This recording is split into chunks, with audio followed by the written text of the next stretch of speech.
For those of us in my party, let me begin with a message to those who are no longer sitting behind me. I am sorry.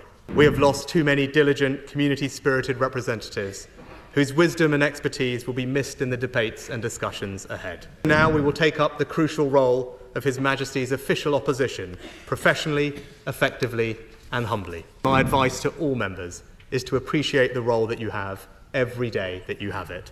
To be sent to this place by one's constituents is the greatest honour, privilege and responsibility. Mr Speaker-elect, I'm pleased to join the Prime Minister in welcoming you back to the Speaker's chair, and can I also praise the wonderful speech from the Honourable Member for Lancaster and Wyre. And can I start by congratulating the Prime Minister on his election victory, and as he takes on his formidable task, he and his family deserve the good wishes of all of us in this House. Now, in our politics, we can argue vigorously, as the Prime Minister and I did over the past 6 weeks, but still respect each other. And whatever disputes we may have in this Parliament, I know that everyone in this House will not lose sight of the fact that we are all motivated by our desire to serve our constituents, our country, and advance the principles that we honourably believe in. And to every member, new and old, let me welcome them to their places and congratulate them on their results. To be sent to this place by one's constituents is the greatest honour, privilege and responsibility. I know every one of us will be trying to repay the trust placed in us, and I look forward to continuing to represent the interests of my own rural North Yorkshire constituents. One of the great aspects of our system is no matter how high you rise, you still have that constituency which keeps you grounded. And my advice to all members is to appreciate the role that you have every day that you have it. And for those of us in my party, let me begin with a message to those who are no longer sitting behind me. I am sorry. We have lost too many diligent, community-spirited representatives whose wisdom and expertise will be missed in the debates and discussions ahead. It is important that after 14 years in government, the Conservative Party rebuilds. So now we will take up the crucial role of His Majesty's official opposition, professionally, effectively and humbly. And restoring trust begins by remembering that being here is an opportunity to do what those we serve expect of us. And in our case, that means holding the new government to account.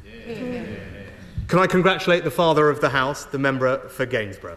My right honourable friend has given 41 years of remarkable, dedicated service to this House and his constituency.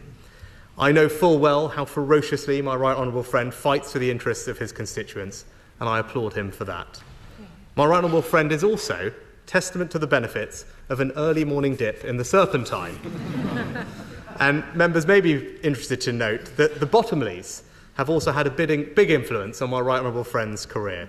It was in 1974 that my right honourable friend ran against Arthur Bottomley in Middlesbrough in his first effort to enter this place. And today, he takes over from Sir Peter, who will be missed. And can I also congratulate the new mother of the House, the member for Hackney North and Stoke Newington.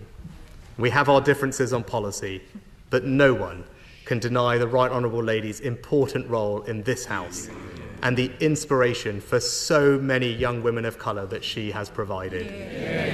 The Right Honourable Lady is true in every sense of the word, a trailblazer.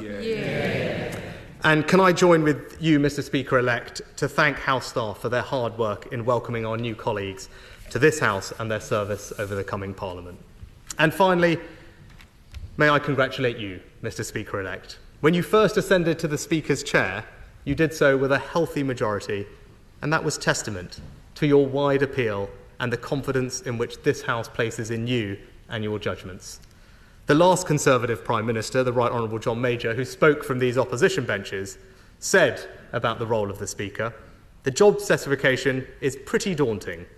The patience of Job and the wisdom of Solomon are only the basic requirements.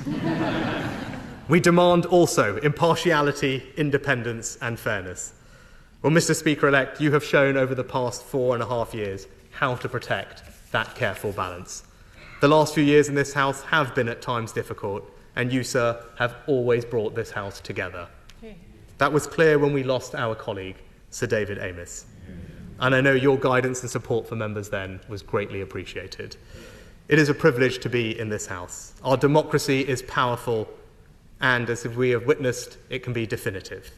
But I know that this House will, true to its best traditions, hold the executive to account. and I know that Mr. Speaker-elect will facilitate that. So in conclusion, Mr. Speaker-elect, I have no doubt that we will face difficult days together in this place, but I also know that I speak for the whole House when I say that we will all welcome your leadership and guidance in the months and years ahead. Yeah.